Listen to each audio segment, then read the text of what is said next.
Dear students of class 8, how are you? Hope you are doing very well. Alhamdulillah, I am also well by the grace of Almighty Allah. Today, we are going to read a lesson that is of Unit 5. So, without wasting any more time, let's get started. Dear students, here is a picture, and this is a picture of a book. You can see The Unfinished Memories by Sheikh Mujibur Rahman. আচ্ছা, তোমরা হয়তো এই বইটার কথা অনেকে শুনে থাকতে পারো। বাংলায় যেটাকে বলা হয় অসমাপ্ত আত্মজীবনী। ঠিক আছে, যেটা একটা আত্মজীবনীমূলক একটি লেখা বঙ্গবন্ধু শেখ মুজিবুর রহমান, আমাদের জাতির পিতা শেখ মুজিবুর রহমান। তিনি বিভিন্ন সময়ে তার যে মেমোরিগুলো, স্মৃতিগুলো, এগুলো লিখেছেন এবং এগুলো এই বইয়ের মধ্যে আমরা জানতে পারবো বইটি যদি পড়ি। তোমরা অবশ্যই কিন্তু বইটি পড়বে, দ্য আনফিনিশড মেমোরিজ। ওকে, তো যাই হোক, আজ আমরা বঙ্গবন্ধু শেখ মুজিবুর রহমান সম্পর্কে পড়ব, যে বইয়ের মধ্যে তিনি কী টাইপের বা কীরকম আত্মজীবনীমূলক স্মৃতিচারণ করেছেন সেগুলো আমরা পড়ব। অবশ্যই এ পর্যন্ত আমরা অনেক কিছু পড়েছি বঙ্গবন্ধু শেখ মুজিবুর রহমান সম্পর্কে।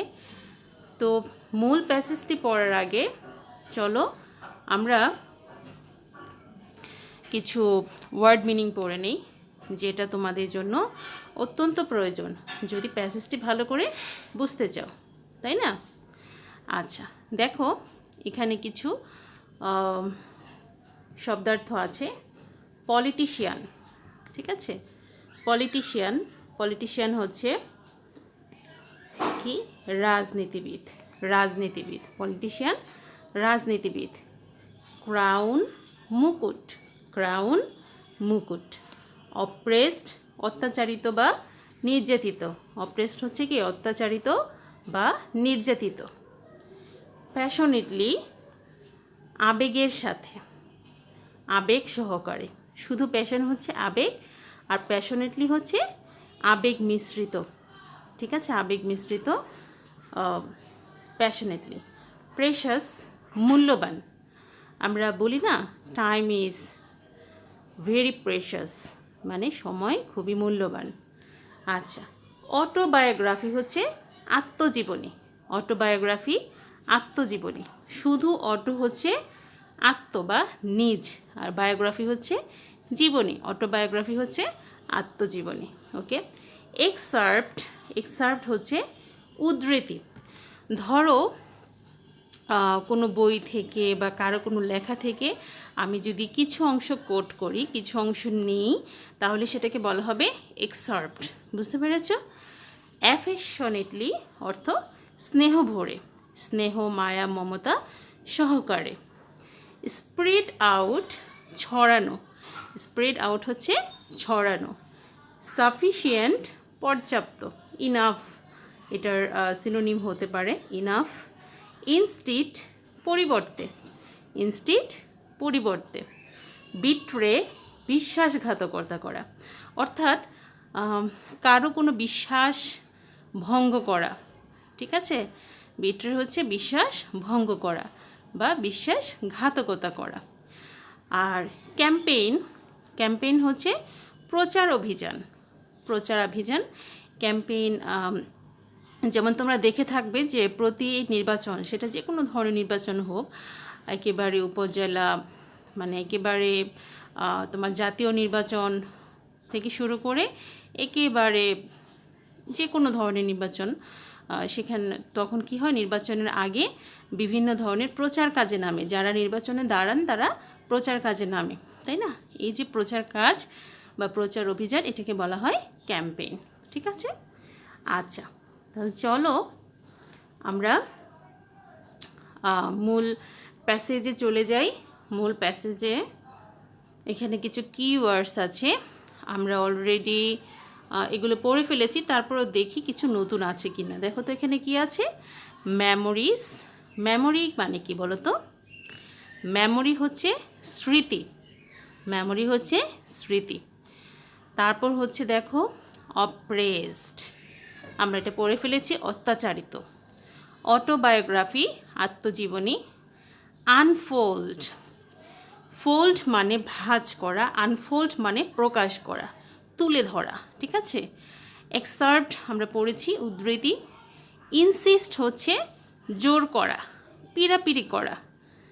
ইকুয়েট, ইকুয়েট হচ্ছে সমান করা, ঠিক আছে। তোমরা গণিতে ইকুয়াল, ইকুয়াল চিহ্নের সাথে পরিচিত, সমান যে চিহ্নটা সেটাকে ইকুয়াল বলি আমরা, সেখান থেকে এসেছে ইকুয়েট। এটা হচ্ছে একটা ভার্ব, সমান করা, ইকুয়াল করা। ময়েস্ট হচ্ছে ভেজা বা আর্দ্র, যেটাকে আমরা ওয়েট বলি, ঠিক আছে। ক্লাসে যখন কোনো কিছু না পারো বা পড়া শিখে না আসো, তখন টিচার বকা দেয়, তাই না? আর টিচার বকা দিলে তোমাদের মধ্যে কেউ কেউ কিন্তু কেঁদেই ফেলো, বা না কান্না করলেও তোমাদের চোখ কিন্তু ভিজে আসে, চোখের পানিতে চোখ ভিজে আসে, তাই না? এই যে চোখের পানিতে ভিজে আসে চোখটা, এটা হচ্ছে ময়েস্ট। ওকে, এখানেও আমরা বইটি দেখতে পাচ্ছি, বা দিকে দেখো Sheikh Mujibur Rahman, the unfinished memories. তো এখানে যেটা জানার বিষয় যে মেমোরি কি, দ্য আনফিনিশড মেমোরি আসলে কি, এটা অলরেডি আমরা জেনে ফেলেছি যে এটা একটা আত্মজীবনীমূলক বই, এবং যার লেখক হচ্ছেন আমাদের জাতির পিতা বঙ্গবন্ধু শেখ মুজিবুর রহমান, তাই না? যাই হোক, চলো আমরা টেক্সটটি একটু পড়ি। You all know Sheikh Mujibur Rahman as a politician. তোমরা সবাই শেখ মুজিবুর রহমানকে রাজনীতিবিদ হিসেবে চেনো, তাই না? এবং এতদিন ধরে যতগুলো লেসন আমরা পড়েছি, সেখানে তার রাজনৈতিক জীবনের নানা দিক আমরা পড়েছি, এবং তাকে একজন খুব ভালো রাজনীতিবিদ হিসেবেই আমরা চিনি। Who has many feathers in his crown. আচ্ছা, many feathers in his crown যদি শাব্দিকভাবে আমরা বলি, তাহলে ফেদার্স হচ্ছে পালক, পাখির যেমন পালক থাকে, আর ক্রাউন হচ্ছে মাথার মুকুট। তাহলে ফেদার্স ইন ক্রাউন বলতে তার মুকুটের অনেকগুলো পালক এখানে। আর যদি এমনিতে তোমার শাব্দিক হিসাবে না ধরে এমনিতে যদি ধরা হয়, তাহলে কি বোঝাচ্ছে? যার বিভিন্ন দিকে প্রতিভা ছিল, নানা প্রতিভা ছিল, ঠিক আছে, বা নানা দিক আছে, যার গুণের মানে অনেকগুলো দিক আছে, এবং এগুলো আমরা আজকে পড়ব আরও কিছু বিষয়। হি is the leader of our struggle for independence. তিনি হচ্ছেন আমাদের স্বাধীনতা যুদ্ধের নেতা, তাই না? তোমরা জানো যে ওনার নেতৃত্বে স্বাধীনতা যুদ্ধ শুরু হয়, এবং আলহামদুলিল্লাহ আমরা যুদ্ধে জয় লাভও করি 1971 সালে 16ই ডিসেম্বর। যে এই যুদ্ধের পুরো নেতৃত্বটাই দিয়েছেন বঙ্গবন্ধু শেখ মুজিবুর রহমান। আচ্ছা, হি declared independence on 26 March 1971।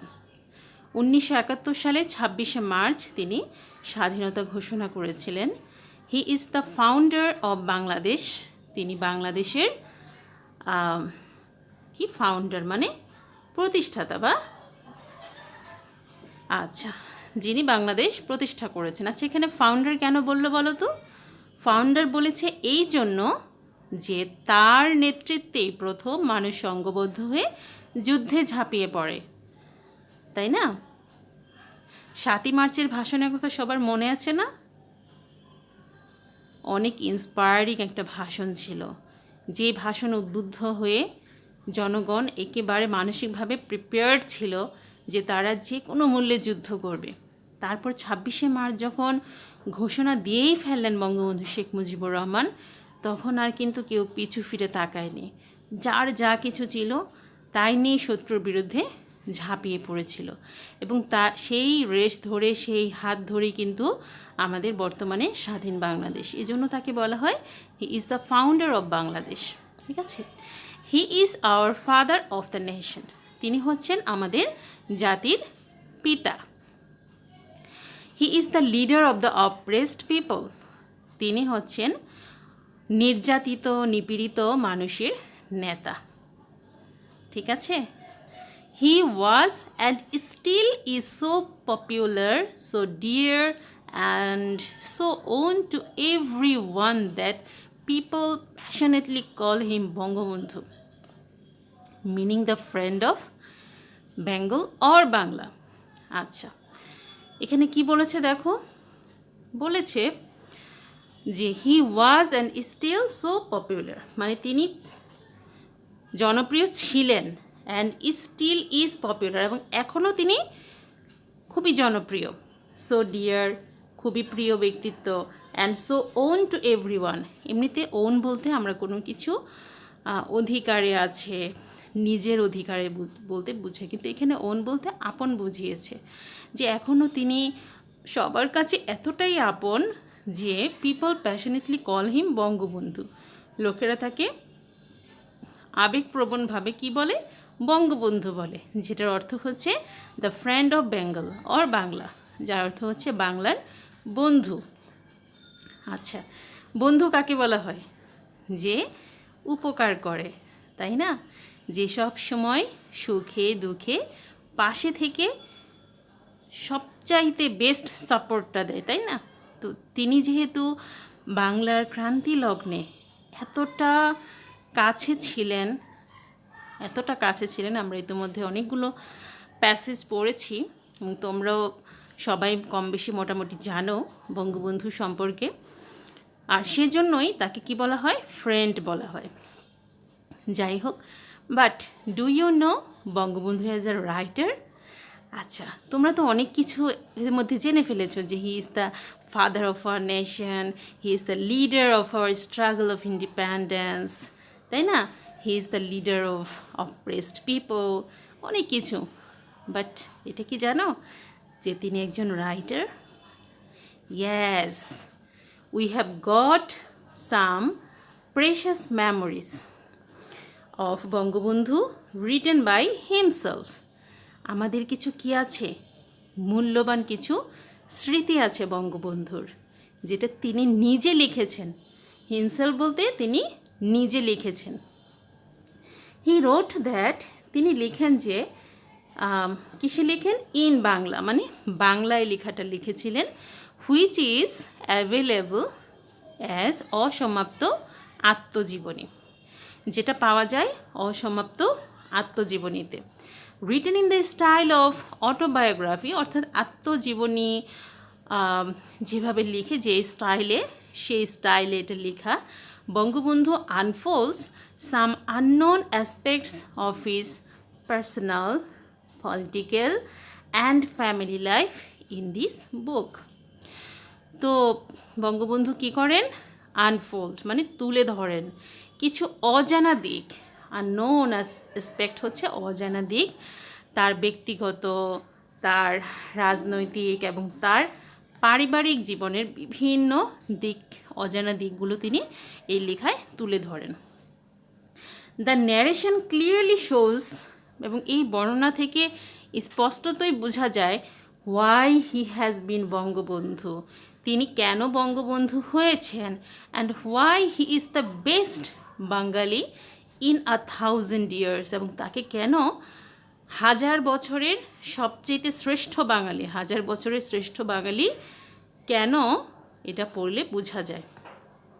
So my suggestion is, if you get any chance, you won't lose it. Okay, যদি তোমরা কোনো সুযোগ পাও এই বইটা পড়ার, তাহলে কিন্তু সেই সুযোগটা হাতছাড়া করবে না, অবশ্যই এটা পড়ে ফেলবে।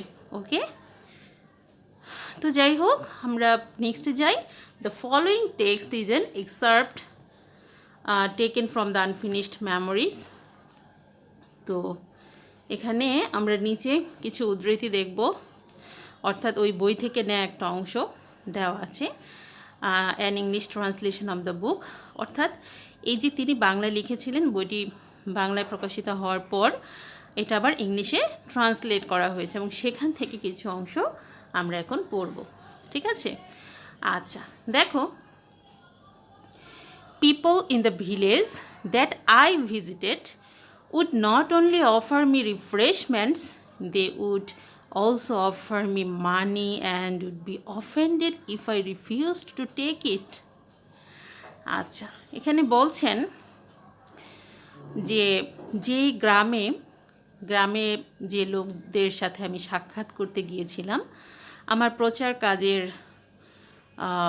অংশস্বরূপ, তো তারা যে শুধুমাত্র আমাকে রিফ্রেশমেন্টস বলতে এখানে আরাম, প্রশান্তি, প্রশস্তি শুধু তাই দিয়েছে তা না, they would also offer me money. তারা কি করেছে? আমাকে মানি অফার করেছে, ঠিক আছে, টাকা পয়সা দিয়েছে। আচ্ছা, অ্যান্ড উড বি অফেন্ডেড, এবং বিরক্ত হয়েছে, রাগ করেছে, if I refuse to take it, যদি আমি এটা নিতে অস্বীকৃতি জানিয়েছি যে আমি এটা নিব না, তখন তারা রাগ করেছে। আচ্ছা, এই যে টাকা অফার করেছে, কেন করেছে বলো তো? আচ্ছা, তখন তো যুদ্ধের 1971 সালে তো আমরা জানি যে কী রকম পরিস্থিতির মধ্য দিয়ে যাচ্ছিল দেশ, তাই না?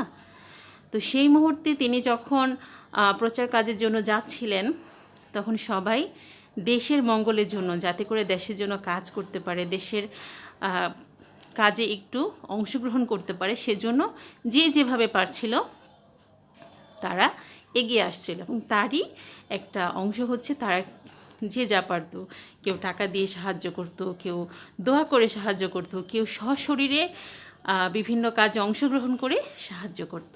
তো যাই হোক, এখানে সেটাই বলা হয়েছে যে তারা মানি অফার করতো এবং যদি না নিতেন তিনি, তাহলে তারা রাগ করত। They insisted that I should utilize the money for my campaign. আচ্ছা, তারা আমাকে জোর করে বলতো, পিড়াপিড়ি করতো যে আমি যাতে আমার প্রচার অভিযানের জন্য এই টাকাটার সদ্ব্যবহার করি, ঠিক আছে? আই রিমেম্বার, আমার মনে পড়ে, once how a very poor old woman had waited for a few hours. ঠিক আছে, আমার মনে পড়ে যে কিভাবে একজন খুব বৃদ্ধ গরিব একজন নারী, তিনি ওয়েট করছিলেন, অপেক্ষা করছিলেন ফর আ ফিউ আওয়ার্স, মানে কয়েক ঘন্টা ধরে, বাই হার হাট, তার কুড়ে ঘরে, হাট হচ্ছে কুড়ে ঘর, because she had been told that I would be crossing by, কারণ তাকে বলা হয়েছিল যে আমি সেই পথ ধরে তার কুড়েঘরের পাশ দিয়ে কি করব, আমি যাব। কি অমায়িক ভালোবাসা, তাই না? তিনি জাস্ট শুনেছেন যে তার বাড়ির পাশ দিয়ে বঙ্গবন্ধু শেখ মুজিবুর রহমান যাবেন, সেজন্য তিনি ঘন্টার পর ঘন্টা অপেক্ষা করেছেন কখন বঙ্গবন্ধু আসবে, তাকে একটু আদর আপ্যায়ন করবে, তাকে এক নজর দেখবে, দোয়া করে দিবে। আল্লাহু আকবার। যাই হোক, when she finally met me, আর যখন তিনি পরিশেষে আমাকে পেলেন, আমার সাথে সাক্ষাৎ হলো তার, she held my hand and said, তিনি আমার হাত ধরলেন এবং বললেন, please come inside my heart because I would like you to sit inside it for a while. বলতেছেন যে দয়া করে আমার কুড়ে ঘরের ভিতরে আসুন, কারণ আমি চাই, আমার খুব ভালো লাগবে আপনি যদি আমার কুড়ে ঘরে কিছুক্ষণ সময় কাটান। হোল্ডিং অন হার হ্যান্ড, মানে তার হাত ধরেই আই ওয়েন্ট ইন, আমি ঘরের ভিতর প্রবেশ করলাম।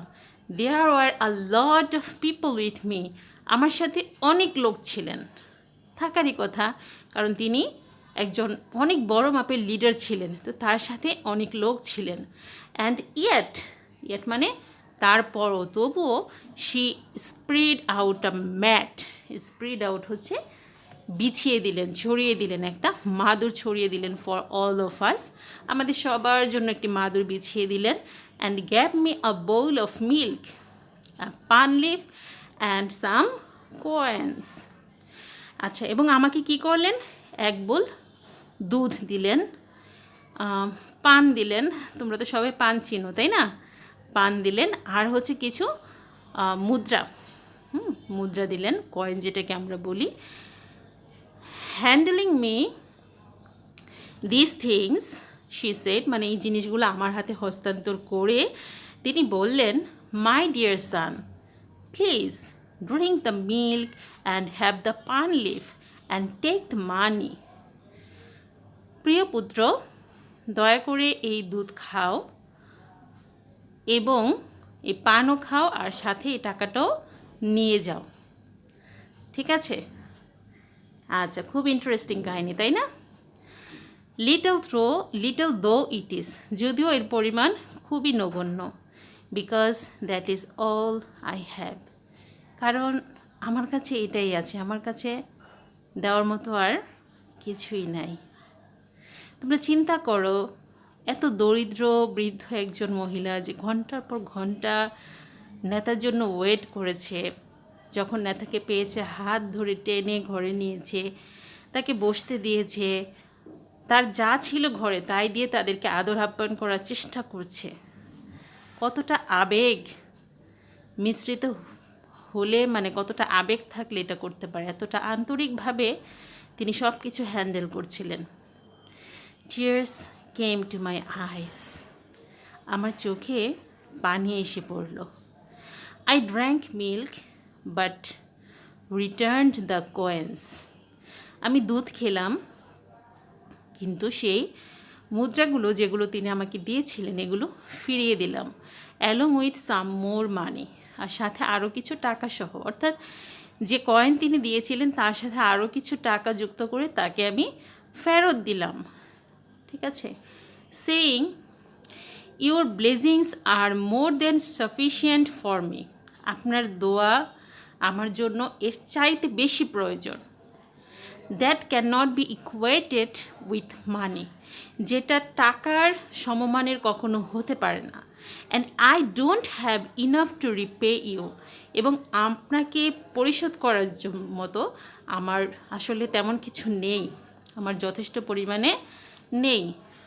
But she refuse to take the coins and the money I gave her, কিন্তু তিনি কী করলেন? রিফিউজড, অর্থাৎ তিনি অস্বীকৃতি জ্ঞাপন করলেন, তিনি নিতে চাইলেন না। ওই যে কয়েন আর টাকাটা যেটা আমি তাকে দিয়েছিলাম সেটা তিনি নিতে অস্বীকৃতি জানালেন। ইনস্টেড, তার পরিবর্তে তিনি কী করলেন? শি টোল্ড মি অ্যাফেকশনেটলি, তিনি স্নেহ ভরে আমাকে বললেন, the prayers of the poor will be with you, গরিবদের দোয়া তোমার সাথে আছে। When I left her heart, my eyes are moist with tears. যখন আমি তার কুঁড়ে ঘর ত্যাগ করলাম, আমার চোখ জোড়া চোখের অশ্রুতে ভিজে আসলো। On that day, I promised myself, সেই দিনে আমি প্রমিস করেছি, অর্থাৎ আমি নিজের সাথে প্রতিজ্ঞা করেছি যে I would do nothing to betray my people, আমি আমার দেশের জনগণের সাথে বিশ্বাসঘাতকতা করব না, অর্থাৎ এমন কিছু করব না যাতে তাদের বিশ্বাস ভঙ্গ হয়ে যায়। ঠিক আছে? খুব চমৎকার আবেগপ্রবণ একটা অংশ ছিল এটা, তাই না? Taken from the unfinished memories, translated by doctor Faruk Alam. ঠিক আছে? এই যে বাংলা থেকে ইংরেজিতে ট্রান্সলেট করেছে তার নাম ছিল ডক্টর ফখরুল আলম। ওকে, তো এই ছিল আমাদের আজকের প্যাসেজটি। আর তারপরে যেটা সেটা হচ্ছে, এটা তোমাদের টেক্সট বইও পেয়ে যাবা, ডিতে আছে, read the text once again and answer the following questions. এখানে 6টি কোশ্চেন আছে, এই 6টি কোশ্চেন অ্যান্সার তোমরা বাসায় হোমওয়ার্ক করবে, আগে কয়েকবার প্যাসেজটি পড়ে নেবে, তারপর এই কোশ্চেন অ্যান্সারগুলো তোমরা অ্যান্সার করবে। ঠিক আছে?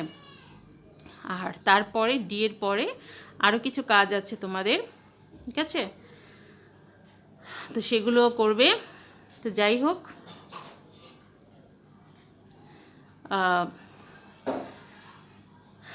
ডি এর পর তোমাদের ই আছে, এফ আছে, সেই ওয়ার্কগুলো করবে। ঠিক আছে? ইতে একটা শূন্যস্থান আছে, আর এফে হচ্ছে একটা লিস্ট করবে যে তুমি সিনিয়র সিটিজেন্সের জন্য তুমি কি করতে পারো, যারা বৃদ্ধ আছে তাদের জন্য তোমার কি করণীয় আছে। ওকে, তো এই হচ্ছে তোমাদের আজকের এই প্যাসেজ। আর তোমরা হোমওয়ার্কটি করে অবশ্যই গ্রুপের যে ক্লাস আছে সেখানে সাবমিট করবে এবং কোনো সমস্যা যদি থাকে সেটাও আমাকে গ্রুপে জানাবে। ঠিক আছে, আশা করি ক্লাসটি ভালোভাবে বুঝতে পেরেছো। এরপরও যদি কোনো সমস্যা থাকে সেটা অবশ্যই আমাকে জানাবে এবং সেটা সলভ করে নেবে। ঠিক আছে, তো thank you very much for today. See you next day. আল্লাহ হাফেজ।